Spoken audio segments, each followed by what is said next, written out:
Chapter 1. The Inciting Incident. The evening sky was draped in a velvet shroud, punctuated only by the distant shimmer of the stars.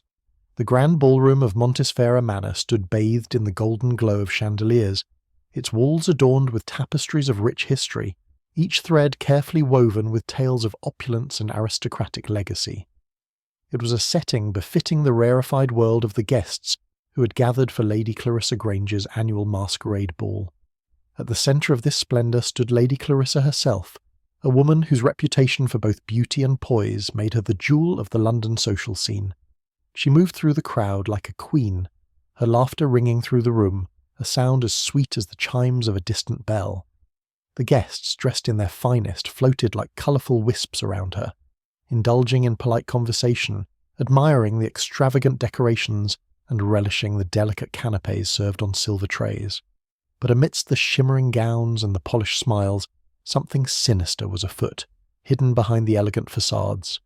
It began not with an argument or a loud clash, but with a subtle shift, like the first ripple on a still pond. The flickering of a candle, the soft tremble of a shadow across the room. Then a scream. A woman's cry, sharp and piercing, shattered the tranquillity of the evening. Lady Clarissa's voice faltered as she turned toward the source of the commotion. In the corner of the ballroom, near the grand mirror, a figure lay crumpled on the ground. A man, well dressed in a tuxedo, his face ashen, his hand clutching his chest. His name was Richard Fairchild, a well-known figure in society, and in an instant he was dead. The room fell silent, the music ceased, the laughter faded, and all eyes turned toward the fallen figure. The guests, accustomed to the spectacle of parties and balls, stood rooted to the spot, unsure of what to do or say. Some rushed forward, but the air around the body seemed thick, almost suffocating. It was then that the heavy door to the ballroom opened with a soft creak, and in walked the unmistakable silhouette of Hercule Poirot, the renowned Belgian detective. His presence, though subtle, commanded the room's attention. Poirot, with his trademark neatness and impeccable demeanour, surveyed the scene. His eyes, sharp and calculating, swept across the guests, taking in the expressions of shock, fear and confusion. With a small nod to Lady Clarissa, he approached the body, his mind already in motion. "Ah, but it is too late for this, is it not?" Poirot remarked quietly, his voice calm yet tinged with authority. "A man lies dead, but his story has not yet been told, non?" Lady Clarissa, still pale and trembling, nodded frantically. It was so sudden, Monsieur Poirot. One moment he was standing, and the next he just collapsed. We didn't see anything. I can't make sense of it." Poirot knelt down beside the body, his sharp eyes scanning every detail. The man's face bore an expression of shock, his hand still clutching his chest. Yet there were no signs of a struggle, no blood, no obvious wounds.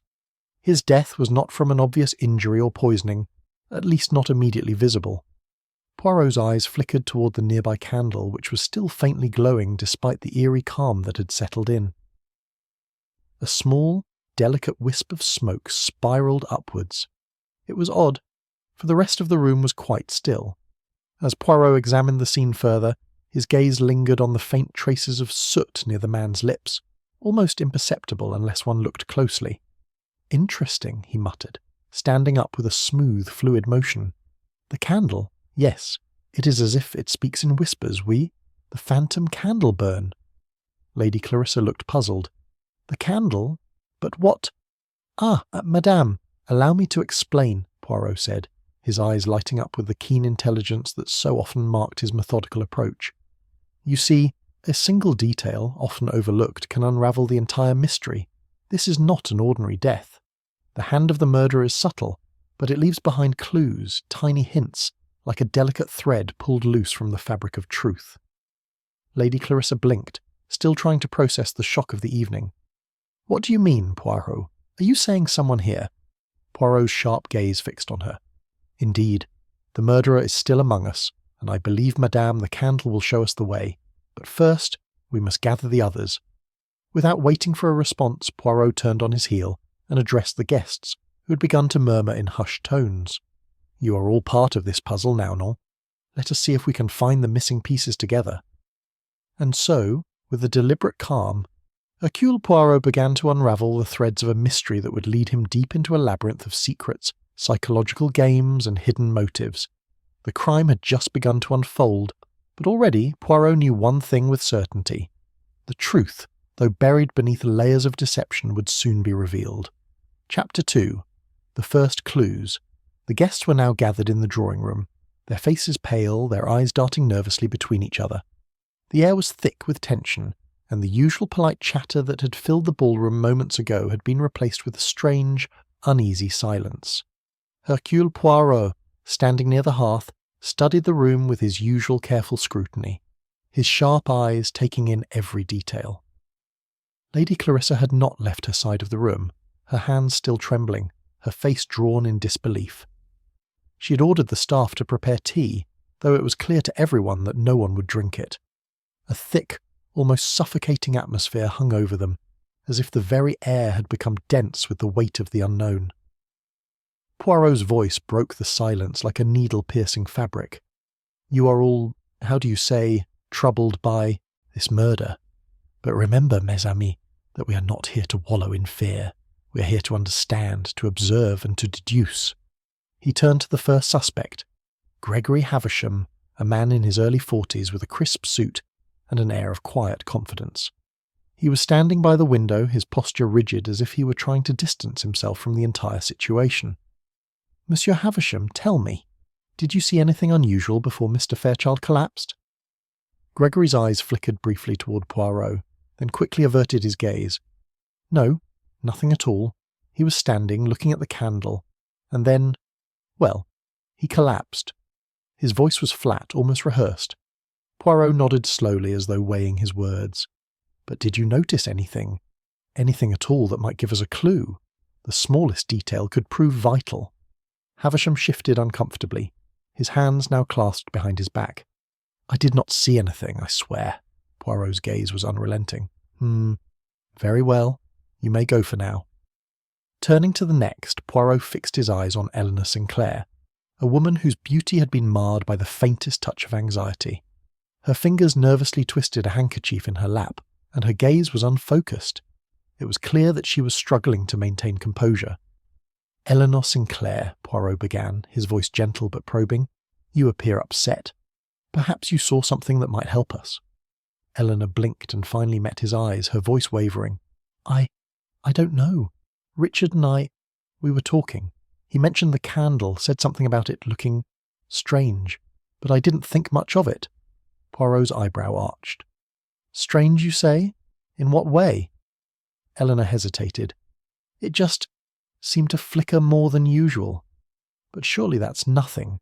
It was just a candle, after all." "Ah, the candle," Poirot repeated, as though the word itself carried deeper significance. He paused, then glanced toward the flame still burning in the corner of the room, now much dimmer than it had been during the party. "Tell me, Mademoiselle Sinclair, did Mr. Fairchild show any signs of distress before his collapse?" Eleanor bit her lip. "No, he seemed fine. We were laughing, in fact, but then he just fell." Poirot nodded thoughtfully. "Very well. Please, remain here." He turned his attention to the final guest, Geneviève Marceau, the model of cold detachment. She stood with her arms crossed, an air of indifference hanging around her, though the faintest twitch of her lips betrayed a certain unease. She had not said a word since the body had been discovered. "Geneviève Marceau," Poirot said, his voice cutting through the tension. "You are a woman of poise, but I see there is something more beneath the surface. You too must have observed something. Please, share it." Genevieve's eyes met his, her gaze sharp and calculating. "I saw nothing. I heard the scream, of course, but nothing before that. I'm as shocked as everyone. Else here—" Poirot's eyes narrowed slightly. "So you heard the scream, but did you see anything unusual during the moments leading up to Mr. Fairchild's collapse?" Genevieve's jaw tightened, and for a moment she seemed on the verge of saying something, then just as quickly she controlled herself. "I did not, Monsieur Poirot. I am not involved in this." Poirot regarded her carefully, but said nothing. His mind was already whirring with possibilities, assembling fragments of information. As the room fell into silence once again, Poirot turned toward the rest of the guests, each of them standing in a circle now.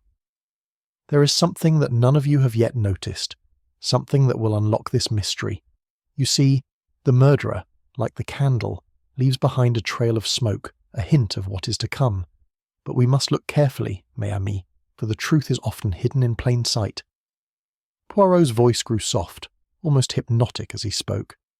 "I will find the one who caused this death. I will follow the threads, and in time, the tapestry will reveal the murderer's hand." The guests, each lost in their own thoughts, watched him intently as he made his way to the next task, examining the scene of the crime, and though none could see it yet, they were all part of a game far more intricate than any of them could have imagined. With that, the first set of clues had been revealed, some subtle, some hidden in plain sight, and Poirot was already deep into the psychological game. Chapter 3. The Gathering of Suspects. The drawing room was thick with tension. The grand chandelier above flickered slightly, casting long shadows on the faces of the gathered guests. Lady Clarissa, though still in shock, had managed to regain some semblance of composure, but her hands trembled as they rested on her lap. The guests stood, either too shaken to speak or unsure of how to react. The presence of Hercule Poirot, the famous detective, filled the room with an almost palpable weight. It was clear that they were no longer merely mourners, they were suspects in a deadly game. Poirot's gaze moved methodically over the group. He paused for a moment, then spoke, his voice calm and measured. "Mes amis," he began, "there are secrets here, secrets that we must uncover if we are to understand the death of Mr. Fairchild. We will proceed with methodical care, for in these moments of confusion, the smallest details become crucial. I will need to speak with each of you." Poirot's sharp eyes first landed on Gregory Havisham, who had been standing near the window, his posture rigid. "Monsieur Havisham," Poirot said, "I understand you were close to Mr. Fairchild. Tell me, did you see anything unusual before his collapse?" Gregory shifted uncomfortably, but kept his voice steady. "No, I didn't see anything. He was fine one moment, then he just fell." Poirot studied him closely. "You did not see him react to the candle?" Gregory paused, confusion flickering across his face. "The candle? No, I don't recall anything about it." Poirot nodded slowly, his gaze sharp. "Very well. But remember, Monsieur Havisham, every detail is significant."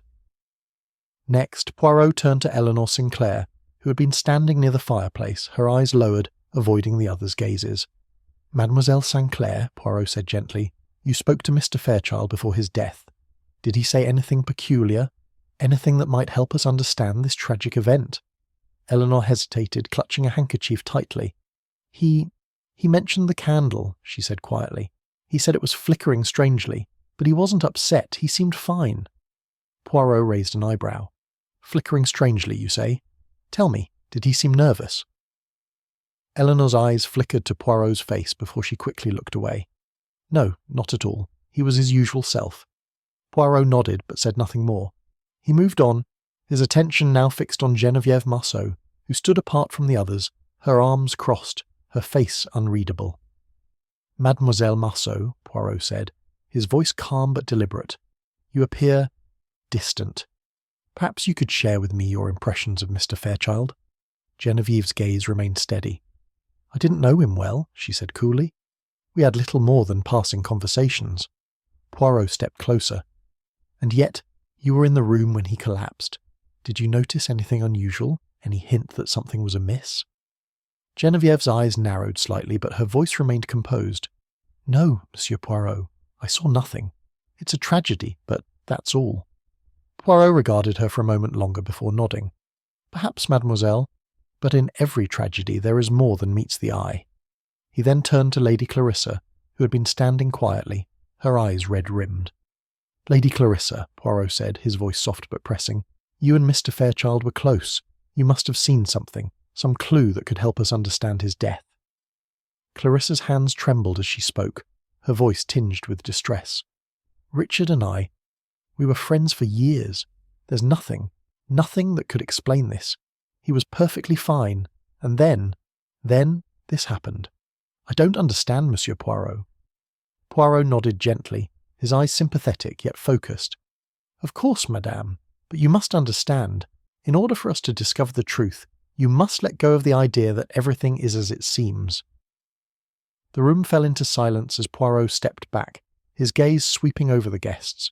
Each of them, it seemed, was hiding something, though whether they were aware of it or not, Poirot could not yet tell. "Well," Poirot said after a pause, his voice returning to its calm precision, "I have gathered enough for now. You may go, but remember this. The smallest piece of the puzzle could change everything. I will be watching, as will my little grey cells." The guests, still uneasy, slowly dispersed, though their eyes remained fixed on the detective. Poirot stood alone in the centre of the room for a moment, his mind already turning the pieces of the mystery. Something about this murder was not right. He could feel it in his bones. The truth was hidden, but he would find it.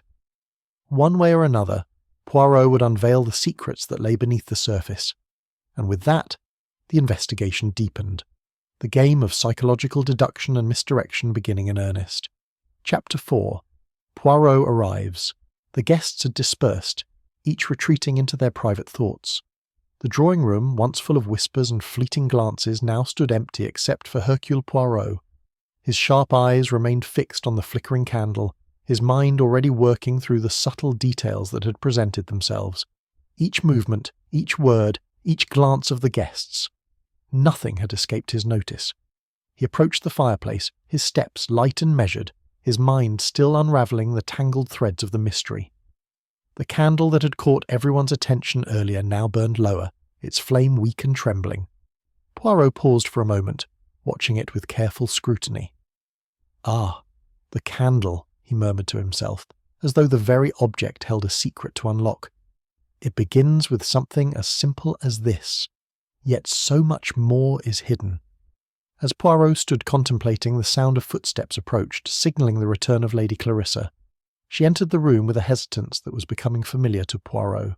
Her face was pale and her hands fidgeted with the edge of her gown. "I wanted to speak with you again, Monsieur Poirot," she said, her voice uncertain. I feel as if I've missed something. Is there more to what happened tonight than I realise?" Poirot turned to her with his usual calm demeanour, his eyes warm but focused. "There is always more, madame," he replied. "It is in the details, in the smallest fragments that are often overlooked. You are troubled, I understand. But it is through your observations that we shall find the truth." Lady Clarissa nodded, as though his words had reassured her, though the distress in her eyes remained. "What should we do next, Poirot? How do we move forward?" Poirot smiled faintly. "First, we must understand the truth about the candle. It is no mere coincidence, this flickering. Something about it caught the attention of Mr. Fairchild. But why?" Lady Clarissa frowned, glancing at the candle. "He did mention it, didn't he? But I thought nothing of it." "Exactly," Poirot said, his voice quiet but insistent. "It is often the things that we dismiss, that we think are insignificant, that turn out to be crucial. Let us look more closely." He gestured for Lady Clarissa to follow him, as he moved to the table near the window, where the remnants of the evening's festivities still lay. Half-empty glasses, untouched plates of food, and the odd stray piece of paper. Poirot carefully picked up one of the discarded napkins and examined it. "What is it you see, Poirot?" Lady Clarissa asked, curiosity mixing with her lingering anxiety. Poirot held up the napkin, pointing to a smudge of ink that was barely noticeable. "This," he said, "is what we will start with. It is the smallest detail, yet it may speak volumes." The ink was faint, but Poirot's eyes gleamed with recognition. "It is not a mistake, this mark. It is deliberate, a clue, hidden in plain sight." Lady Clarissa blinked, uncertain. "What does it mean?" Poirot shook his head, a smile curling on his lips. "That, madame, is what we must find out. But for now we return to our guests. You see, it is not enough to merely observe. One must understand. And to understand we must know who has something to gain from this death." As he spoke, the door to the room opened once more, and the other guests began to re-enter, one by one, their faces still tinged with apprehension. Gregory Havisham, Eleanor Sinclair, and Geneviève Marceau moved in like pieces of a puzzle being shifted into place, each wearing a mask of politeness, yet none could hide the tension beneath their calm exteriors. Poirot stood up, his eyes scanning each of them in turn. "Ah, mes amis," he said with a hint of amusement in his voice. "We have only just begun. The game is far from over. But now We must dig deeper into your lives, your relationships. Only then will we understand the true motive behind Mr. Fairchild's death." Gregory Havisham, as always, seemed on edge. He avoided looking directly at Poirot, his gaze flicking nervously to the side.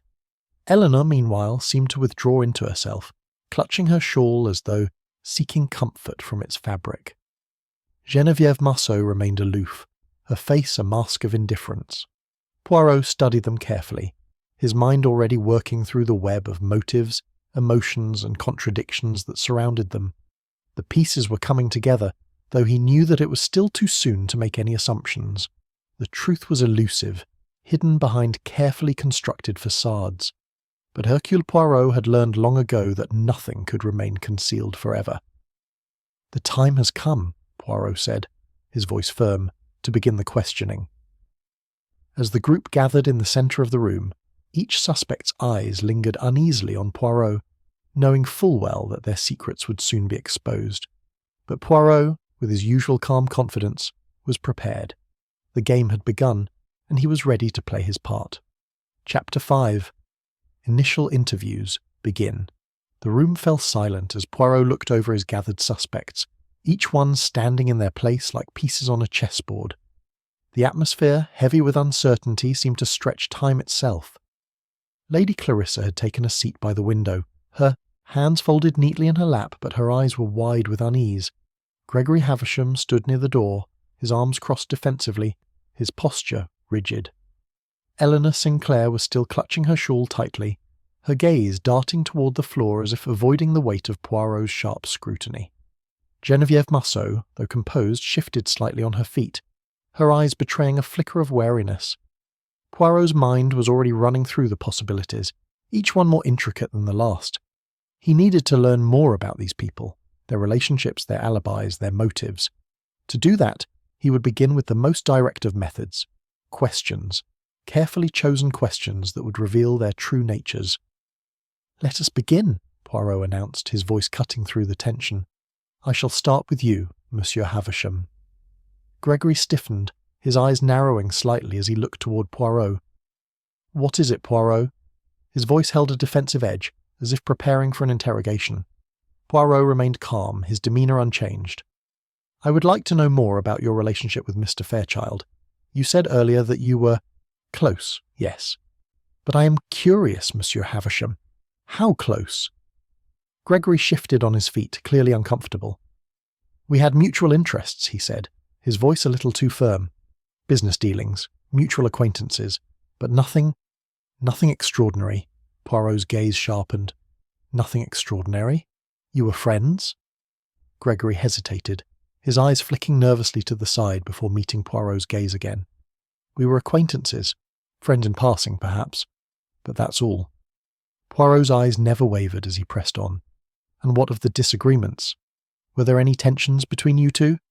Gregory's jaw tightened, and for a moment he didn't respond. Finally he spoke, his voice softer now. "Yes, there were disagreements, but nothing that would lead to this." Poirot nodded slowly, his expression unreadable. "Nothing that would lead to murder, you mean?" Gregory looked away, his hand running through his hair. "I don't know what happened, Poirot. I'm not a killer." Poirot's voice softened, but there was no mistaking the sharpness in his words. "No one ever is, Monsieur Havisham, but every person has a motive. It is up to me to uncover it." Gregory's eyes flickered with unease, but he said nothing more. Poirot turned his attention to the next suspect, Eleanor Sinclair. "Mademoiselle Sinclair," Poirot began, his voice gentle but probing, "you were seen speaking with Mr. Fairchild just before his death. Tell me, did you notice anything unusual in his behaviour?" Eleanor stiffened, her eyes avoiding Poirot's gaze. "He was fine," she said quickly. "We were just talking about the party, the music. He mentioned the candle, said it was flickering strangely, but—" She faltered, her hands twisting the shawl tighter. Poirot leaned forward slightly, his eyes never leaving hers. "The candle. Yes, you mentioned it again. Why was it strange, mademoiselle? What made him remark on it?" Eleanor swallowed hard, her throat tightening. "He said it was unusual, but I didn't think much of it. I didn't even notice." Poirot's brow furrowed slightly. "Didn't notice? Or perhaps You didn't want to notice." Eleanor shifted uncomfortably but said nothing. Poirot paused, his mind ticking through the small details she'd given him. She was hiding something, but what? He moved on, not pressing her further for the moment. "Mademoiselle Marceau," Poirot said, his voice firm as he turned to the last remaining suspect. "You are the most composed of all of them, but I wonder, why is that? Are you perhaps hiding something that others have not?" Genevieve's gaze flickered briefly, but her mask remained intact. "I am not hiding anything, Poirot," she said smoothly. "I simply prefer to observe, rather than to become embroiled in the chaos." Poirot stepped closer, his presence imposing yet measured. "Observation is a skill, yes, but it can also be a weapon used to manipulate others. What did you observe, Mademoiselle Marceau? What did you see that you have not shared with us?" Genevieve's eyes narrowed slightly, but she maintained her composure. "I told you. Nothing. I saw nothing unusual." Poirot smiled faintly. "Ah, but, mademoiselle, you are all too eager to avoid suspicion. I wonder why." Genevieve's gaze did not falter, but Poirot could see the faintest shift in her expression, a crack in her carefully cultivated mask. He knew she was hiding something, but what was it? With that, Poirot turned toward Lady Clarissa. "Madam," he said softly, "you are the key. You have been with Mr. Fairchild longer than any of these others. I must ask you to recall your last conversation with him. Was there anything at all that seemed out of place?" Lady Clarissa's eyes filled with sorrow, but her voice was steady. I can't think of anything, Poirot. We spoke of the party, the guests. Nothing that would have foretold this." Poirot's gaze lingered on her for a moment longer, his mind working through the new information. Something was off. But what? He couldn't yet say. For now, the questions would continue. Only through persistence would the answers emerge. "Very well," Poirot said, his tone final. "For now, you may go. But remember, the truth will always find its way to the surface. I shall return to you soon." The guests, still unsettled by the probing questions, quietly filed out of the room, leaving Poirot alone once more. The game had begun, but the true test was yet to come. Chapter 6. First false lead. The evening dragged on, the silence in the drawing-room hanging like a dense fog. Poirot sat at a small table, his hands steepled in front of him as he carefully examined the notes he had taken during the interviews. The candle still burned on the side table, its flickering flame the only source of light in the otherwise dim room. The guests, now scattered throughout the manor, were presumably resting or avoiding each other. The tension was palpable, and Poirot could feel the weight of the mystery growing heavier with each passing minute. The detective's thoughts were interrupted by a sharp knock on the door. Lady Clarissa entered, her face pale, her movements still tentative as though she were unsure of her next step. "Monsieur Poirot," she began, her voice low, I believe I have something that may be of interest to you." Poirot looked up at her, his expression unreadable. "Please, madame, share it with me. Any piece of the puzzle may be the one we need to solve this." Lady Clarissa hesitated for a moment before stepping forward. She handed him a small envelope, its seal broken. "This was found in Mr. Fairchild's study," she said, her voice quivering. I did not want to bring it up earlier, but it seems too important now." Poirot took the envelope and carefully unfolded it. Inside was a letter, its handwriting elegant but hurried. As he read, his brow furrowed and a faint smile touched his lips. The letter was from Mr. Fairchild, addressed to someone only referred to as S. It contained only a few brief lines, but they were striking in their implications. "Meet me at Montifera tomorrow at midnight. The matter is urgent. We cannot afford to wait any longer. The truth must be revealed." Poirot looked up from the letter, his mind already piecing together the significance of the message. "This letter is quite revealing, madame," he said. "It suggests that Mr. Fairchild was not only aware of something, but also determined to act upon it." Lady Clarissa's eyes widened. "Do you think it was written to one of the guests?" Poirot did not immediately respond. He was deep in thought, his fingers tracing the edges of the paper. "It is possible," he murmured, "but this letter alone does not solve our mystery. It simply adds another layer of complexity. The question is, what was the truth Mr. Fairchild sought to reveal, and why was he so desperate to meet in secret?" Lady Clarissa took a step back, clearly unsettled. But if someone was meeting him in secret, wouldn't that mean someone here knew what was going on? Could it be one of us? Poirot's eyes narrowed slightly. It could be, but we must not jump to conclusions. The letter could be a diversion, a clever piece of misdirection planted to lead us down the wrong path. He stood up and walked toward the fireplace, holding the letter in his hands. You see, madame, what we have here is an early red herring, a false lead, carefully placed to confuse us, and yet there is something that troubles me about it. Lady Clarissa looked at him curiously. What is it? Poirot turned back toward her, his expression serious. The timing. This letter was written in haste, but it also implies a certain urgency. Mr. Fairchild, it seems, was expecting to reveal something, and yet why would someone with such a pressing need to speak in private be so casual about their actions? Lady Clarissa frowned. You think it was a trap? Not a trap necessarily, Poirot replied, but I do think it was meant to provoke a reaction. Whoever wrote this letter wanted us to discover it. They wanted to create confusion, to get us thinking in the wrong direction. Poirot's mind raced through the possibilities. He had uncovered several clues already: the flickering candle, the odd reactions from the guests, the mysterious letter. But none of it added up. The puzzle had pieces that didn't quite fit together, and the more he examined them, the more the true nature of the crime seemed to slip further away. Just then, the door to the drawing-room opened, and Gregory Havisham stepped inside, his face pale. He looked at Poirot, his expression one of barely contained anxiety. Monsieur Poirot, Havisham said, his voice tense, I believe I have information that may be important.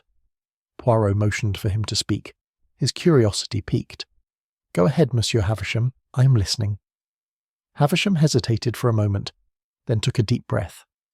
I didn't want to say anything earlier, but I found something in Mr. Fairchild's study.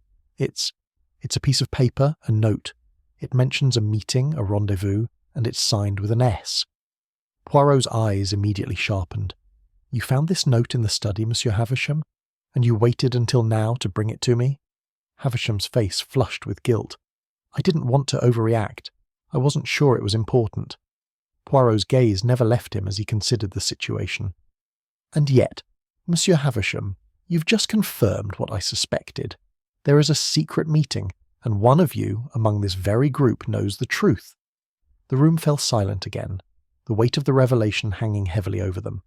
Poirot had found what he needed, a piece of the puzzle that, though misleading at first, now seemed crucial to understanding the larger picture. But as Poirot turned his attention back to Havisham, a nagging thought lingered in the back of his mind. Had they just been led straight into a trap? The investigation had taken a sharp turn, and Poirot knew that the coming hours would reveal more than any of them could anticipate. Chapter 7. The Psychological Game. The guests were now sitting in the drawing-room, the atmosphere thick with tension. Poirot, ever observant, stood near the fireplace, his hands clasped behind his back as he surveyed the room. The silence was oppressive, each guest seemingly lost in their own thoughts, yet all aware that their every move was being scrutinized. Poirot's gaze shifted from one suspect to the next. Gregory Havisham, his posture stiff and guarded. Eleanor Sinclair, her eyes downcast, a nervous energy radiating from her, and Geneviève Marceau, the epitome of composure, though her eyes betrayed a subtle unease. Lady Clarissa sat by the window, her fingers tightly intertwined as she nervously glanced at the others. The detective's voice broke the silence. Mes amis, we have spoken of Mr. Fairchild's death, but we must now turn our attention to the minds of those involved. Each of you has something to hide, whether you're aware of it or not. It is my job to find what that is. Lady Clarissa looked at Poirot, her face pale. What do you mean, Poirot? Are you accusing one of us? Poirot's gaze remained steady. Not accusing, madam. I'm simply stating the facts. In every crime there are motives, emotions, and hidden actions. I am here to uncover them.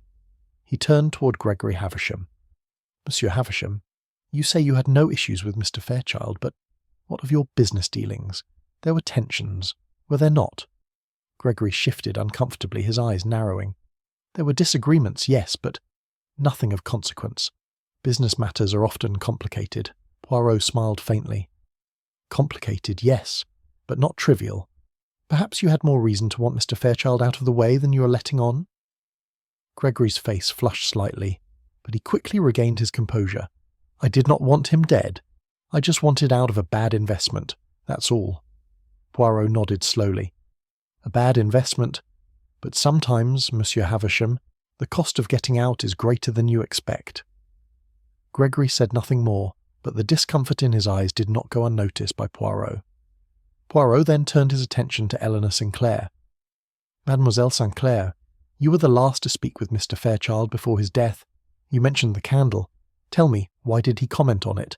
What did he mean by strange flickering?" Eleanor's hands twisted the edge of her shawl. "He was just distracted, I suppose. He commented on the candle, but I didn't think anything of it." Poirot's eyes sharpened. Distracted? Or was it something more? Was he uneasy? Eleanor hesitated, then spoke, her voice shaking. "He seemed out of sorts, but I didn't think much of it.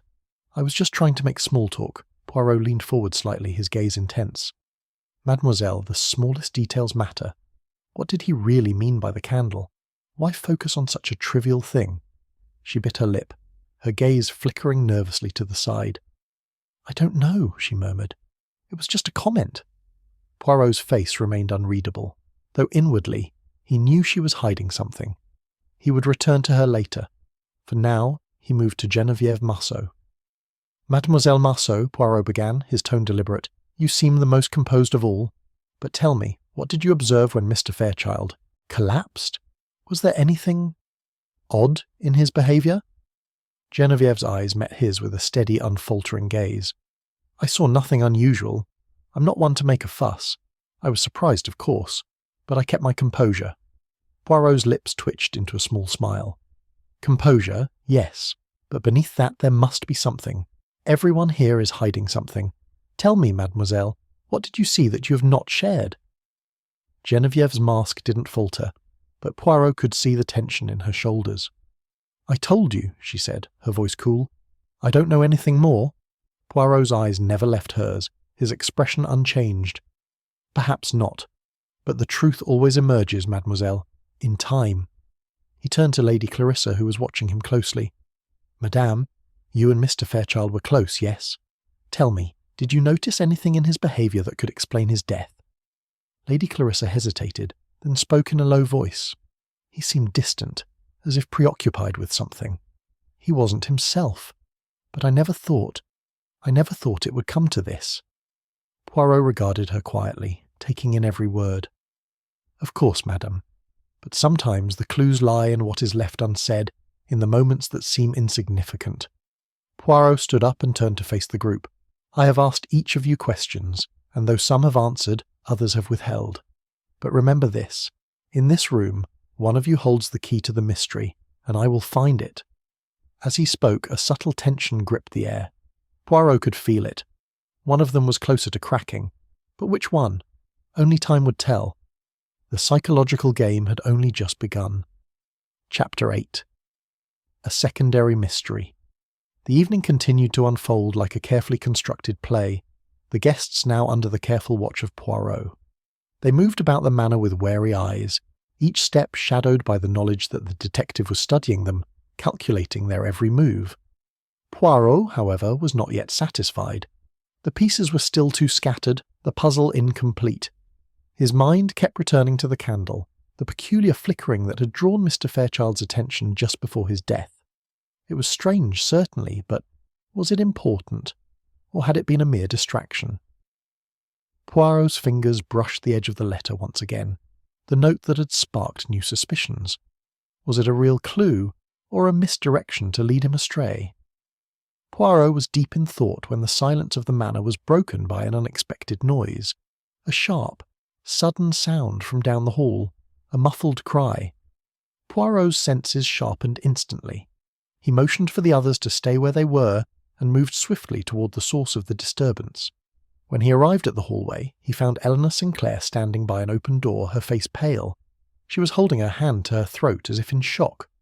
On the floor in front of her lay a small vial, its contents spilled across the marble floor. Poirot knelt down, examining the vial. It was a clear glass container, and the liquid inside was dark, a deep, almost ink-like colour. His trained eye immediately recognised it. "Poison," he murmured under his breath. Eleanor stood motionless, her gaze fixed on the spilled contents. I found it just now. I was walking past the room, and it fell from a shelf." Poirot stood up, his gaze intense. "Mademoiselle St. Clair, how did you come to find this vial? And why was it hidden here?" Eleanor opened her mouth, but no words came out. She took a step back, shaking her head. "I don't know. It must have been someone's mistake." Poirot's eyes narrowed as he inspected the vial further. "This is no mistake, mademoiselle. This is the work of someone who is trying to cover their tracks." "But who?" Eleanor looked stricken, her voice trembling. "I don't know anything about it. I swear." Poirot's eyes softened slightly, but his mind was already at work. He looked over his shoulder, seeing the others begin to gather behind him. "Stay back," he instructed them. "This vial is of great interest. It seems someone here is trying to silence their secrets." He turned back to Eleanor. "You say you found it here, but we must ask. Who else has access to this room? Who knew of this vial's presence?" Eleanor's breath quickened. I don't know. I didn't know it was here." Poirot's gaze flicked around the hall, calculating as he stood and surveyed the scene. The timing was suspicious. The vial had been dropped. But why now? After Mr. Fairchild's death? Had someone planned to use it earlier, or was it merely an afterthought? "I am sorry, mademoiselle," Poirot said, his voice firm but gentle. "But this is no coincidence. There is more to this story than you are telling me." Before Eleanor could respond, Gregory Havisham appeared in the doorway, his face tense. "What's going on here?" he demanded, clearly startled by the scene before him.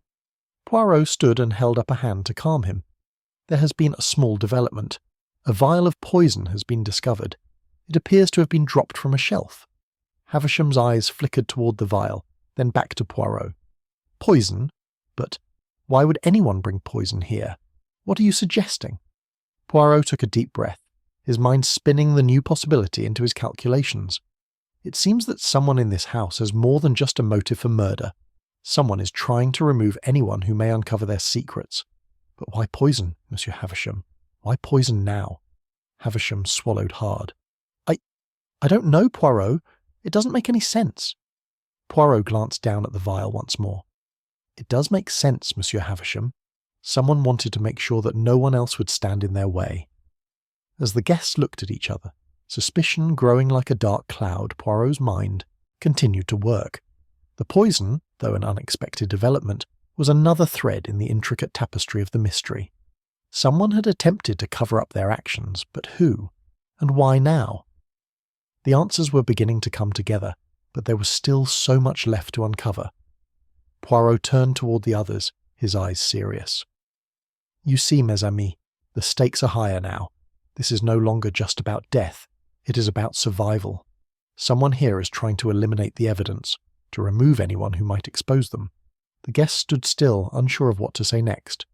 The discovery of the poison had deepened the mystery, but it had also sharpened the focus. Poirot was more determined than ever to uncover the truth.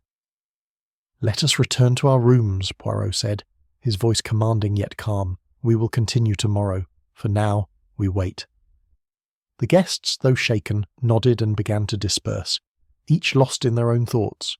Poirot, however, was already thinking ahead. The game had shifted and the real danger had just revealed itself. Chapter 9.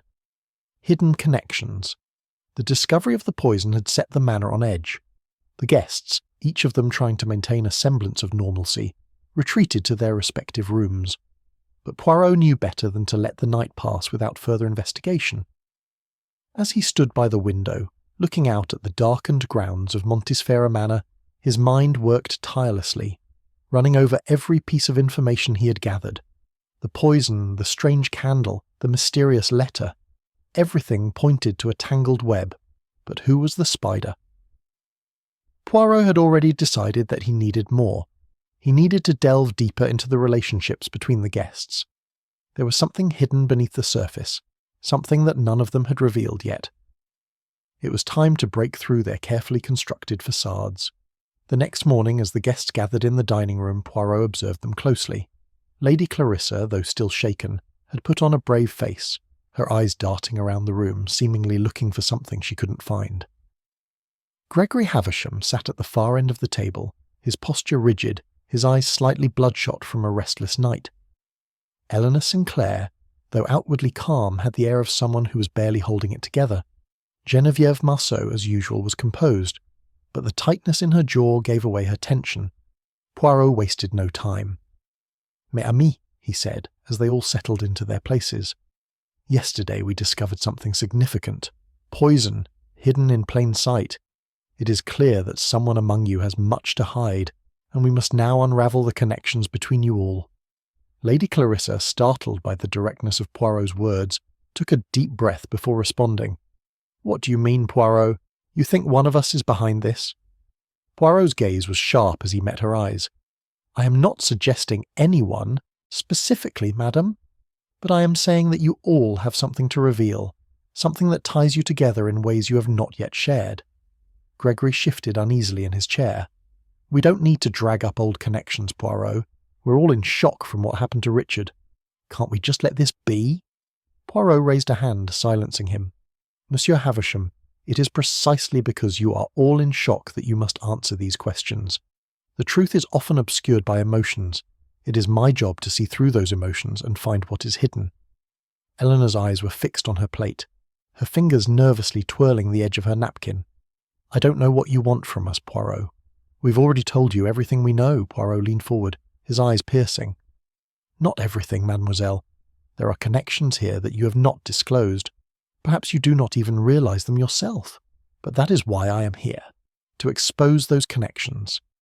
Geneviève, who had been silent until now, spoke up. "What do you want from us, Poirot? If you think any of us had a hand in Richard's death, you're mistaken." Poirot's eyes softened, though the intensity of his gaze never wavered. "Mademoiselle Marceau, I do not make assumptions. I simply observe, and in my observations I find patterns. And those patterns are now telling me that there is more to this story than any of you have revealed." The room fell into an uncomfortable silence. Poirot knew he was close, but he needed more than just suspicions and half-truths. He needed a breakthrough, a moment when one of them would reveal the final piece of the puzzle. Turning his attention back to Lady Clarissa, Poirot asked, "Madame, tell me more about your relationship with Mr. Fairchild. You mentioned yesterday that you were close, but what did you truly know about him? Was there anything he said to you in confidence?" Lady Clarissa hesitated, her eyes flickering between the others before meeting Poirot's gaze. I don't know, Poirot. We had many conversations over the years, but none of them were ever anything out of the ordinary. He was always so secretive, though, always keeping things to himself." Poirot's expression remained calm, but internally his mind raced. "Secretive, you say? And did those secrets ever concern you, madame? Did he ever mention anyone, perhaps with whom he had a difficult relationship?" Lady Clarissa shifted uncomfortably, her fingers twisting in her lap. "I don't know what you're getting at. Richard had many acquaintances, some of whom I didn't trust, but I can't say for certain that any of them had a hand in this." Poirot's eyes gleamed with understanding. "Exactly, madame. You do not know for certain, but you do have suspicions, yes? Perhaps you even know more than you're telling me." Lady Clarissa looked down, her face pale. "I wish I could help, Poirot. I wish I could make sense of all this." Poirot stood up, his gaze sweeping the room once more. "The connections between you all are becoming clearer, but there is still one thing missing. One person, one connection that ties everything together. It is only a matter of time before it is revealed." The guests, their nerves frayed and their patience worn thin, exchanged uneasy glances. Poirot had planted the seed of doubt, and it would only grow with time. As he turned to leave the room, he knew that the final breakthrough was not far off. But for now, the truth remained hidden, locked away behind the veil of secrets and half-formed confessions. And Poirot would not rest until he had unlocked it. Chapter 10. Poirot's Secret Clue. The morning light crept slowly into Montiferra Manor, casting long shadows along the polished floors. Poirot, despite the lingering exhaustion from the previous night's investigation, stood by the window in his room, his mind whirring with possibilities. The clues had been elusive, and the poison only added complexity to the already tangled web of suspicions. But Poirot was confident he would find the answer, even if it meant revisiting the smallest, seemingly insignificant details. His mind kept returning to one thing: the letter, the mysterious note that had been found in Mr. Fairchild's study. It had pointed to a secret meeting, a rendezvous that never happened. Or did it?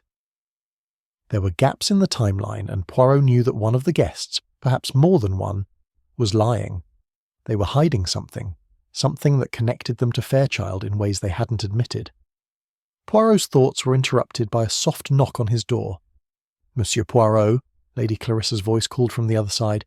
"Could I speak with you for a moment?" Poirot opened the door, his expression softening. "Madame, of course. What troubles you?" Lady Clarissa entered, her face pale, her usual grace replaced by a noticeable tension in her posture. "It's about last night, Poirot," she began, her voice trembling. "I'm afraid I have something more to tell you." Poirot motioned for her to sit. "Please, madam, you may tell me anything." Lady Clarissa took a deep breath, steadying herself. "It's about Mr. Fairchild.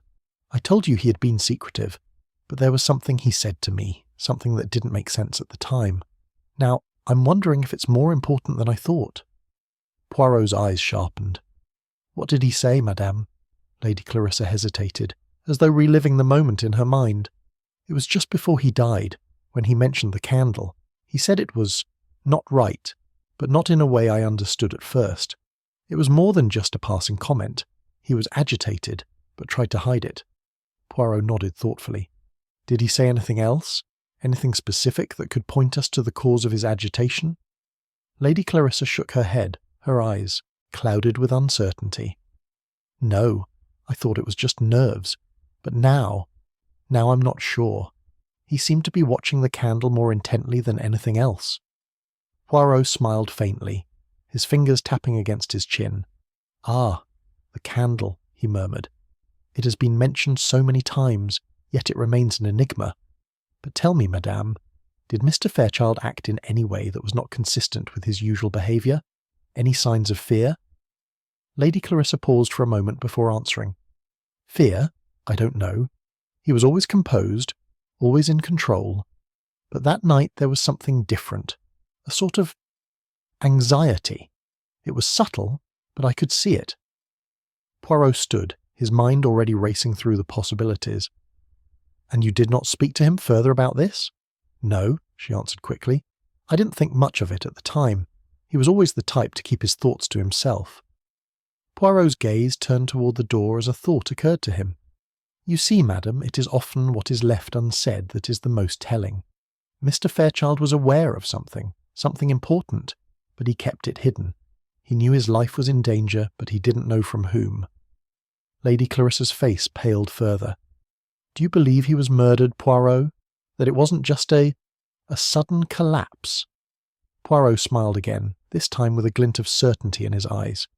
"I do not believe in coincidences, madame. Mr. Fairchild did not collapse from natural causes. His death was not random. It was part of a carefully constructed plan. But the question is, who planned it? And why?" As Poirot turned back toward the window, Lady Clarissa watched him closely, as though seeing the puzzle pieces finally begin to click into place. "What will you do now?" Poirot glanced at her, his expression calm yet resolute. "I will revisit the scene of the crime. I will examine the candle once more, and I will speak with the others. Someone here knows the truth." Lady Clarissa rose from her seat. "I don't know if I can stand much more of this. It's all so overwhelming." Poirot's eyes softened with a touch of sympathy. "I understand, madame, but you must remember, nothing is ever as it seems. The truth lies just beneath the surface, waiting to be uncovered." With that, Poirot walked toward the door, his mind already racing through his next steps. The candle, the poison, the letter. Each of these pieces was significant. But it wasn't until he understood the psychological motivations behind them that the truth would finally reveal itself. Poirot's voice echoed in the room as he left. "We are close, madame. Very close." And with that, the game continued. Chapter 11. Tensions rise. Poirot's steps echoed in the grand hallway as he moved toward the drawing room, his mind racing with the new revelations. Lady Clarissa's words lingered in his thoughts, but he knew he needed more than just suspicions and vague admissions. He needed facts. The guests had been carefully observed, but now it was time to tighten the noose. The poison, the candle, the letter, they were all connected, but how? When he entered the drawing room, the guests were already gathered, their faces a mixture of unease and defiance. Gregory Havisham stood by the window, his arms crossed tightly over his chest. Eleanor Sinclair sat with her head lowered, her hands clasped nervously in her lap. Geneviève Marceau, as composed as ever, watched Poirot with a sharp, calculating gaze. Only Lady Clarissa appeared visibly shaken, her fingers twisting the hem of her dress. Poirot's eyes swept over them, noting the subtle shifts in posture, the slight tremor in their voices. It was clear that his presence had unsettled them further. "Mes amis," Poirot began, his voice calm but with a sharp edge, "I have spoken with each of you, and yet something remains unsaid. It is time we face the truth, n'est-ce pas?" Gregory shifted uneasily, his gaze flicking briefly toward the door as though considering an escape. Eleanor's eyes darted around the room, avoiding Poirot's gaze. Geneviève, however, remained still, her lips barely curving into a smile. Poirot's gaze fell on Lady Clarissa. "Madame, you have been more forthcoming than the others, but there is still much you have not shared." Lady Clarissa's hands tightened around her dress, her eyes filled with a quiet desperation. "I've told you everything I know, Poirot. What else can I say?"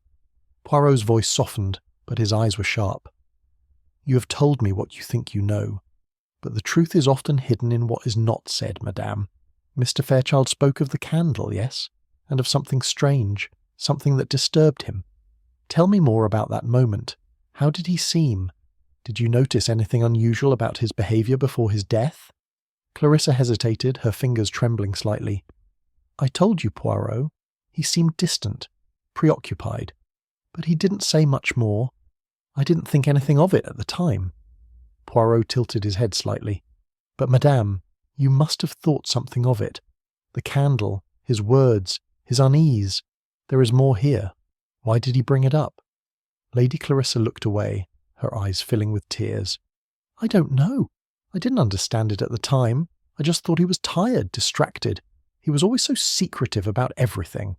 Poirot nodded slowly, his mind piecing together the fragments. "The truth, madame, is that Mr. Fairchild's unease was not just about the candle. It was about something else, something he knew, but could not say." The room fell silent. Poirot's gaze shifted to the others, as though he was waiting for a response. Gregory was fidgeting with his cufflinks, his eyes darting toward the door. Eleanor was staring at the floor, her lips pressed tightly together. Geneviève was the only one who seemed unfazed, though her fingers tapped rhythmically on the arm of her chair. Poirot turned to Gregory. "Monsieur Havisham," he said, his tone sharp, "you were the one who found the letter, were you not? The letter that suggested a secret meeting. Tell me, what did you think of it?" Gregory's face turned pale. "I told you everything I knew, Poirot. The letter didn't mean anything." Poirot's eyes narrowed. "I don't believe that, Monsieur Havisham. You're hiding something.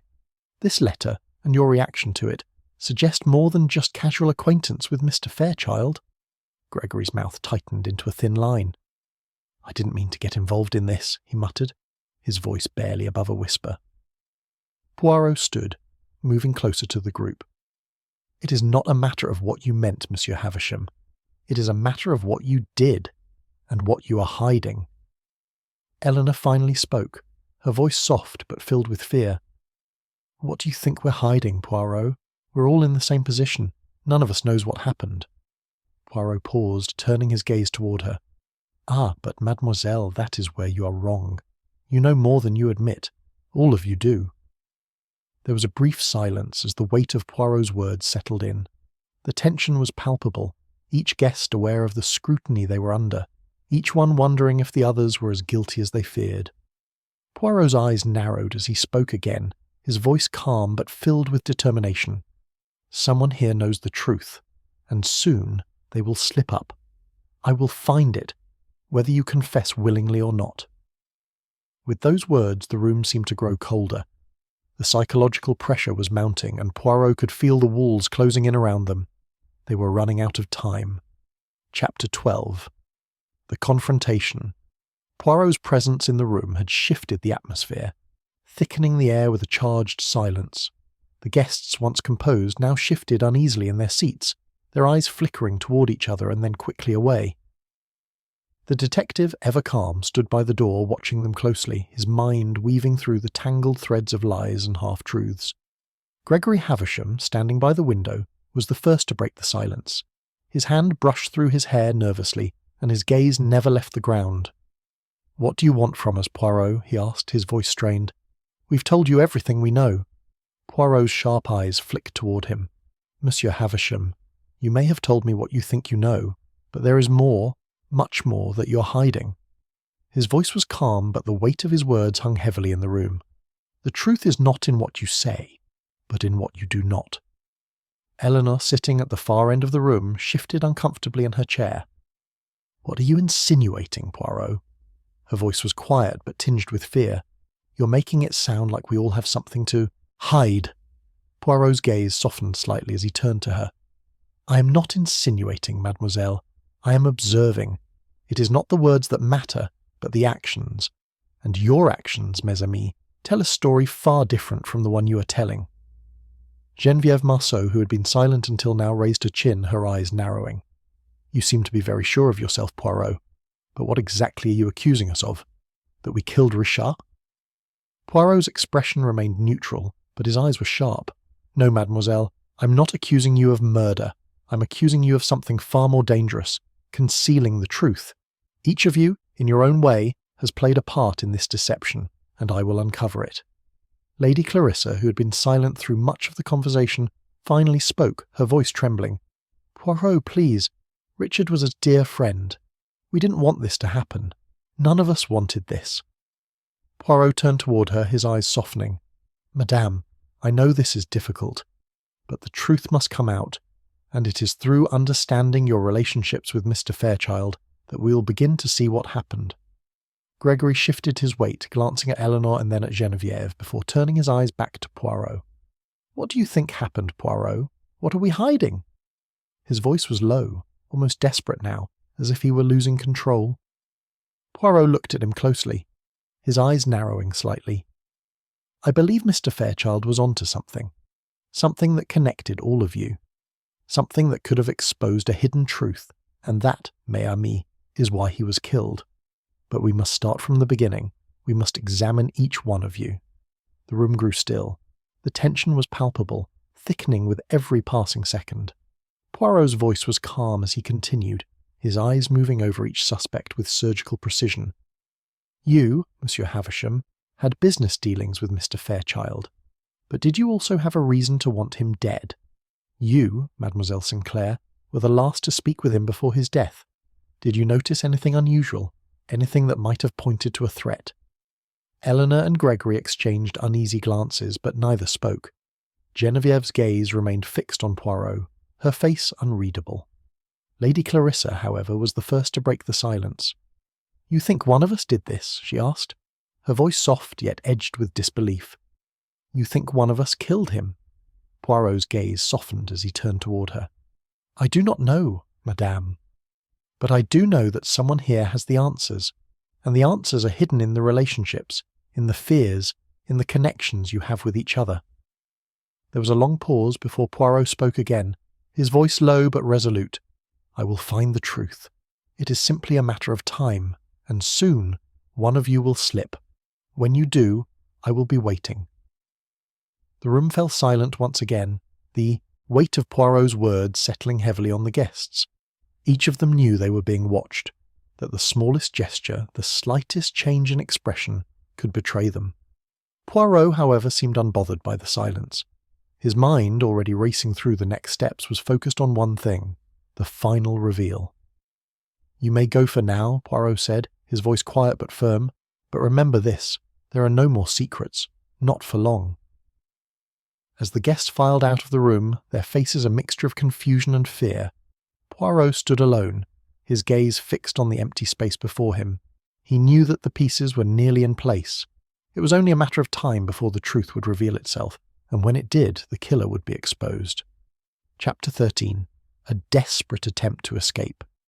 The morning after the confrontation was thick with unease, and Montesfera Manor seemed to hum with an unnatural stillness.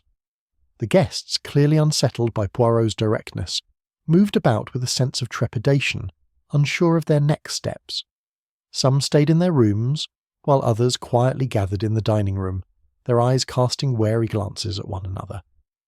It was as if they all feared that the next moment would be the one where Poirot would expose them all. Poirot, however, had not been idle.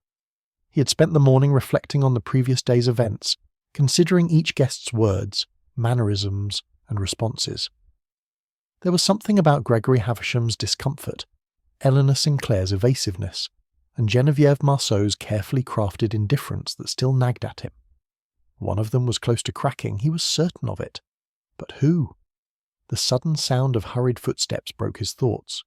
Poirot looked up as Gregory Havisham appeared at the door, his face ashen, his eyes wide with panic. The man was clearly agitated, his usually calm demeanour shattered. "Monsieur Poirot," Havisham gasped, his voice strained. "You have to help me. I can't stay here any longer. There's something I didn't tell you." Poirot raised an eyebrow but motioned for Havisham to sit. "Calm yourself, Monsieur Havisham. What is it you wish to say?" Havisham shook his head, his hands trembling. "I don't know how to explain it, but last night, after the confrontation, I went to my room. And then I saw something. I saw someone in the hallway. Someone moving quickly, as if they didn't want to be seen. They disappeared into one of the guest rooms." Poirot's mind immediately sharpened. "Who was it? Did you see their faces?" Havisham's eyes flickered toward the door, as if expecting someone to appear at any moment. "No, I didn't see their faces, but it was one of the others, I'm sure of it. They were trying to leave the manor, Poirot. I could tell." Poirot leaned forward, his expression both curious and concerned. "You believe they were trying to escape?" Havisham nodded, his lips pressing into a thin line. "Yes, I thought I'd lost them, but when I looked outside my window just a few moments ago, I saw a figure, walking down the path toward the front gate. It was too dark for me to tell who it was, but they seemed desperate, almost as if they were running away." Poirot stood up, his eyes gleaming with intensity. "Monsieur Havisham, you have done well to bring this to my attention. A desperate attempt to escape is not the act of an innocent person." Havisham looked pale. "But I swear I didn't see who it was. I didn't see their faces." Poirot's gaze softened, but his voice remained firm. "The fact that you are so shaken by this suggests that you are telling the truth. But we cannot waste any more time. We must act quickly." Poirot turned toward the door, his mind already planning the next steps. "Monsieur Havisham, stay here. I will speak with the others. If someone is trying to flee, we must stop them." Havisham nodded, his hands still trembling as he sat back down. Poirot walked briskly down the hallway, his mind piecing together the new information. The poison, the letter, the secret meetings. All of it was part of a much larger puzzle. But now someone was trying to escape, which meant they had something to hide. The game had shifted, and Poirot knew the time for subtlety had passed. It was time for action. He knocked on the door to Lady Clarissa's room, his knock firm and deliberate. When she opened it, her eyes widened in surprise. "Monsieur Poirot, what is it?" "I must speak with you," Poirot said, his voice calm but urgent. "There has been a development. One of the guests is trying to leave the manor. They are attempting to flee." Lady Clarissa's face was drained of colour. "Flee? But why would anyone—" "I cannot say for certain," Poirot interrupted, "but I believe the truth is about to be revealed. If you know anything, madame, now is the time to share it." Lady Clarissa looked at him, fear and confusion in her eyes. I don't know anything, but I will help you in any way I can." Poirot nodded curtly. "Good. Stay close. We may need your assistance shortly." As Poirot moved on, he could feel the weight of the moment bearing down on him. Someone was trying to escape. Someone who had been involved in Mr. Fairchild's death. And now, with each passing moment, the walls were closing in. He moved quickly down the hallway, his mind racing. Whoever it was, Poirot knew they had to be stopped before they could slip away. He had already waited long enough. The truth was within reach, and Poirot was determined to uncover it no matter the cost. The hunt was on, and Poirot would not rest until he had caught the one who was trying to run. Chapter 14. The Final Piece. Falls into place. Poirot's mind was sharp, his thoughts focused on the task at hand. The revelation that one of the guests had attempted to escape the manor had shifted the entire investigation. It was no longer just about uncovering the murderer. It was about preventing someone from getting away with murder. Poirot had always believed that the truth revealed itself through pressure and observation, and he knew that now was the time to apply both. The corridors of Montesfera Manor were eerily silent as Poirot made his way to the front door, where the mysterious figure had been spotted. The manor had a way of amplifying the quiet, the vastness of the space making every footstep sound louder than it truly was. He paused at the door, glancing around before pushing it open gently. There, in the distance, he saw someone moving quickly toward the exit, their silhouette barely visible in the fading light. Poirot didn't hesitate. He moved swiftly, his footsteps barely audible as he followed the figure. He knew that he was close to the truth. He could feel it in his bones. "Stop," Poirot called out, his voice calm yet commanding. The figure froze mid-step, clearly startled. For a moment there was only silence before the person turned slowly, revealing their face. It was Geneviève Marceau. Poirot's heart raced as he assessed the situation. Geneviève, the calm and composed woman who had managed to hide behind a wall of indifference, was now the one trying to leave. She had been the least likely suspect in Poirot's mind, yet here she was, attempting to flee. "Why are you running, Mademoiselle Marceau?" Poirot asked, his voice soft but with a firmness that left no room for evasion. Geneviève's face betrayed no emotion, her eyes cold and calculating. "I'm not running, Monsieur Poirot. I simply wish to take some air. This place has become suffocating." Poirot studied her carefully, his gaze piercing through her carefully constructed composure. "You lie, mademoiselle. You're attempting to leave. Why?" Her jaw tightened slightly, but she held her ground. "I had nothing to do with Richard's death. I have no reason to stay here, to be questioned endlessly by you." Poirot's eyes softened, but the sharpness in his voice remained. "Mademoiselle, you have much more to hide than you think. You are not the first to attempt to leave. It is becoming clearer with each passing moment that the murderer is among us, and you are connected to this crime in ways you have not yet revealed." Geneviève shook her head slowly, her lips pressing into a thin line. "You are wrong, Poirot. You have no evidence. You only have suspicions." Poirot took a step closer, his eyes narrowing. "You are correct about one thing, mademoiselle. I do not yet have the full evidence, but I do have something you cannot hide." Genevieve's composure faltered for just a second. Poirot saw it in the twitch of her eye, the slight drop of her shoulder. She was on the verge of cracking. "What do you mean?" she asked, her voice barely above a whisper, though the challenge still lingered in her tone. Poirot's smile was small but knowing. "The letter, the secret meeting, the one Mr. Fairchild was preparing for, the one he was so eager to keep hidden." Genevieve's face froze, and for a moment Poirot could see the mask she had so carefully built begin to crumble. The smallest flicker of guilt passed across her face before she quickly masked it again. "That letter, it was meant for someone else. Not for you, not for anyone here." Poirot stepped back, allowing the gravity of his words to settle. "It is not the letter that speaks, mademoiselle. It is your reaction. Your attempt to flee confirms it. You know more than you're willing to admit." Genevieve's breath hitched as she looked around, her eyes scanning the manor, almost as if searching for a way out of the conversation. But there was nowhere to hide now. Poirot had cornered her, and he could feel her resolve slipping. "I wasn't the one who killed him," she said, her voice trembling now, the calm facade finally breaking. "But I knew who did. I was involved, indirectly." Poirot's eyes narrowed, his suspicion becoming certainty. "Indirectly, mademoiselle. You were aware of the danger Mr. Fairchild was in, weren't you? You knew about the secret meeting, the threats he was facing." Geneviève swallowed hard, but she said nothing. Her silence spoke louder than any confession could have. Poirot had reached the breaking point. "You thought you could escape before the truth caught up to you," Poirot said softly. "But you've already given yourself away. The game is over, mademoiselle." Genevieve's eyes flickered with something between fear and defiance, but Poirot knew it was too late for her to turn back. He had pieced together the final connections, and the truth, now within his grasp, would soon be exposed for all to see. Chapter 15. The Final Piece. Falls into place. The atmosphere in the drawing room was thick with tension, and Poirot could feel the eyes of the suspects on him.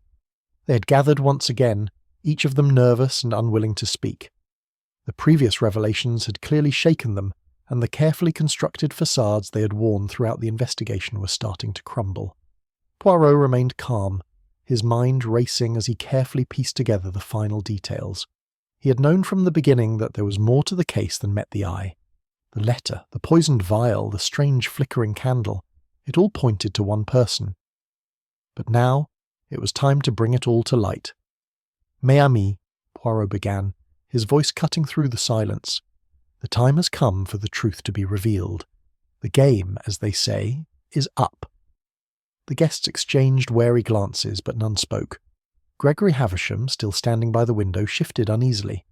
Eleanor Sinclair, who had been sitting with her hands tightly clasped in her lap, glanced nervously at Geneviève Marceau. Geneviève, ever composed, appeared unaffected. But Poirot knew better. Her carefully cultivated calm was a mask, and he was prepared to shatter it.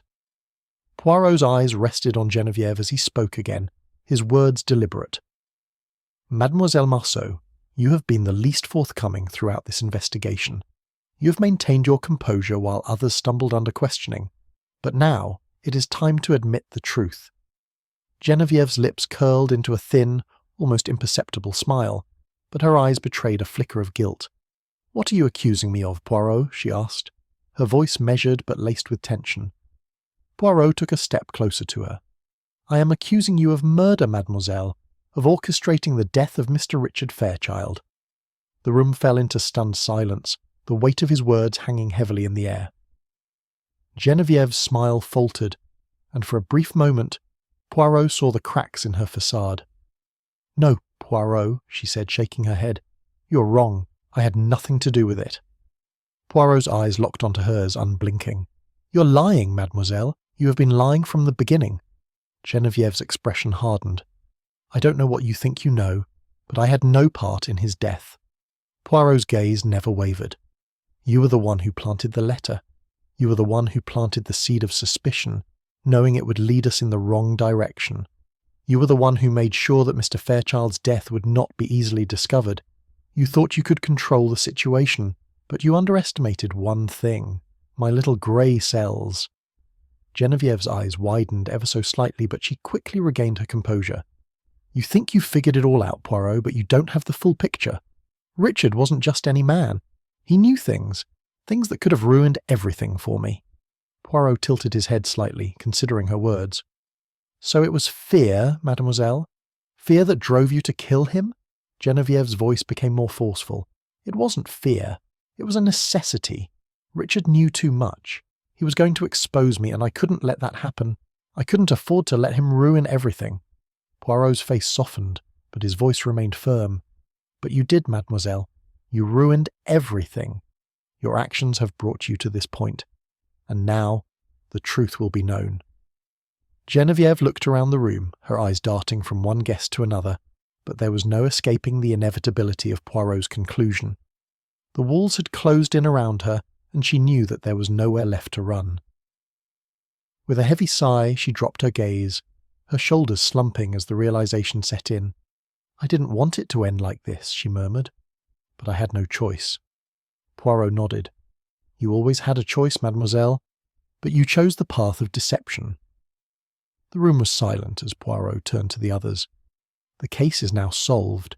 The murderer has confessed, and justice will be served." As the guests sat in stunned silence, the weight of the revelation settled in. The mystery had been unravelled, and the truth was finally exposed. For Poirot, however, the work was not yet done. There were always more questions to answer, more puzzles to solve.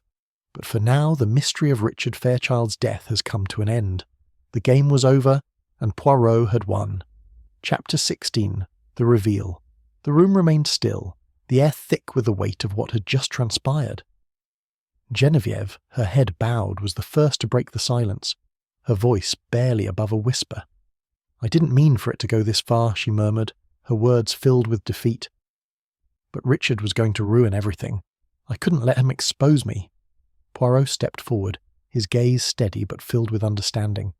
Mademoiselle, you were trapped by your own fear, and that fear led you to make a terrible decision. Genevieve's lips trembled, but she didn't look up.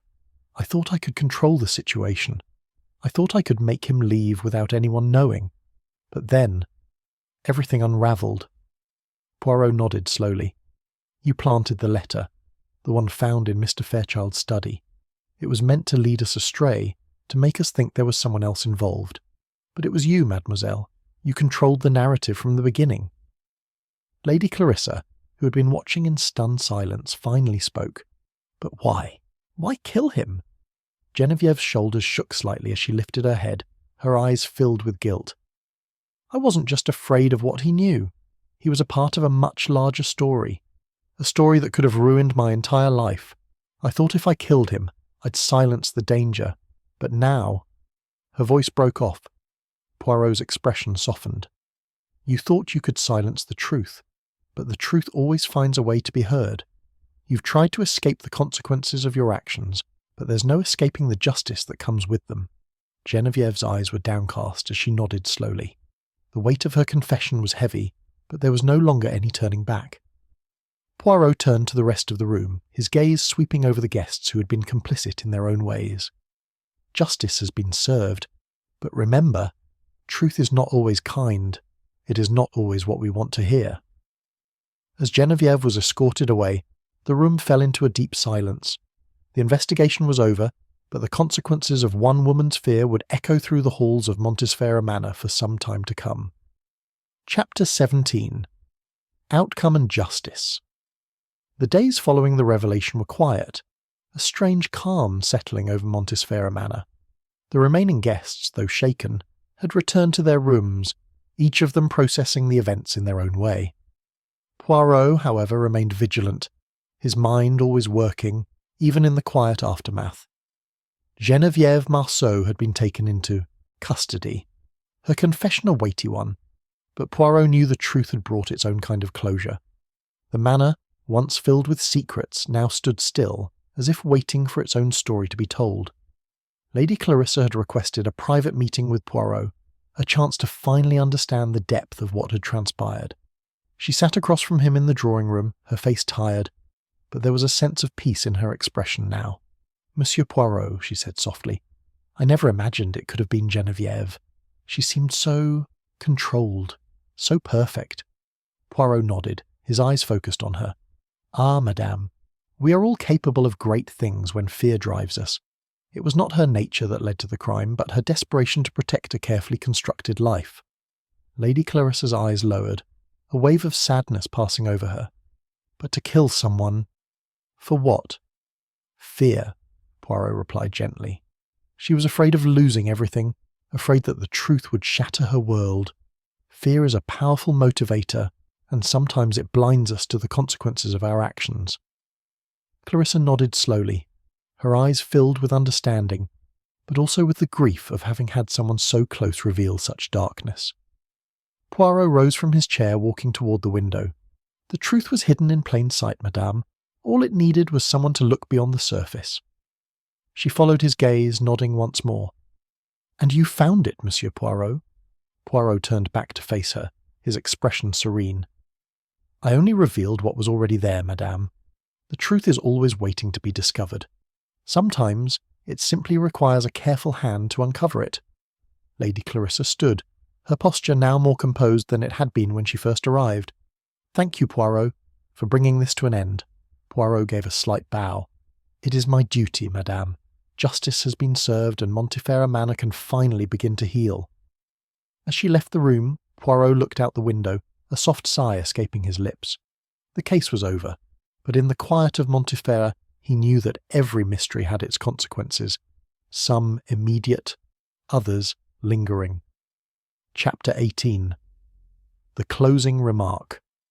The last traces of the investigation lingered like a shadow over Montesfera Manor. With Genevieve Marceau's arrest, the mystery was over. The manor, once a place of tension and secrecy, now stood quiet and still, as if the building itself was relieved. The guests had all left, their expressions a mix of relief and lingering suspicion. Poirot, however, remained at the manor for one final day. His work was done, but something about the place left him restless. The calm that had followed the storm of revelation felt like a temporary peace, and Poirot knew the aftermath was always the most revealing. He sat at a table near the window, a cup of tea untouched in front of him. His thoughts, as always, were sharp, calculating. He ran over the details one last time. The poison, the letter, the candle. All the small, seemingly insignificant pieces that had in the end formed a perfect whole. The door to the drawing room opened, and Lady Clarissa entered. She had returned briefly to gather her things before finally leaving the manor. Her presence, though softened by the events that had passed, still carried a quiet weight. "Poirot," she said softly, her voice tinged with gratitude. "I wanted to thank you, truly, for everything you've done. I don't know how I would have made it through without you." Poirot looked up at her, his expression calm. "Madame, it is not I who should be thanked. It is simply my duty. I have only done what is necessary to uncover the truth." She smiled faintly, her eyes reflecting a sadness that had not yet fully left her. "It's hard to accept that someone so close to me could be capable of such things. She was always so perfect, so composed. I never saw the cracks until it was too late." Poirot nodded. "It is the way of the world, madame. Often, the greatest secrets are hidden behind the most polished surfaces. Fear and desperation can drive even the most controlled people to commit terrible acts." Lady Clarissa took a deep breath, as if she'd been holding it for too long. "I will try to move on from all of this. I know I have to." Poirot stood, his hands clasped behind his back. "Time, madame, will heal what has been broken. But remember, the truth always finds its way to the surface, no matter how long it takes." Lady Clarissa nodded, her expression thoughtful. "Thank you, Poirot. You've given me something I can hold on to. The knowledge that the truth was found, no matter how painful." Poirot smiled faintly, offering a final reassuring nod. "Justice is always the first step toward peace, madame. And now Montesfera can begin its healing." With a final glance toward the door, Lady Clarissa left the room, and Poirot was left alone, the echoes of the case fading into the quiet of the manor. He knew his work here was finished, but the knowledge that the truth had been revealed brought a quiet satisfaction. Another case closed, another mystery solved.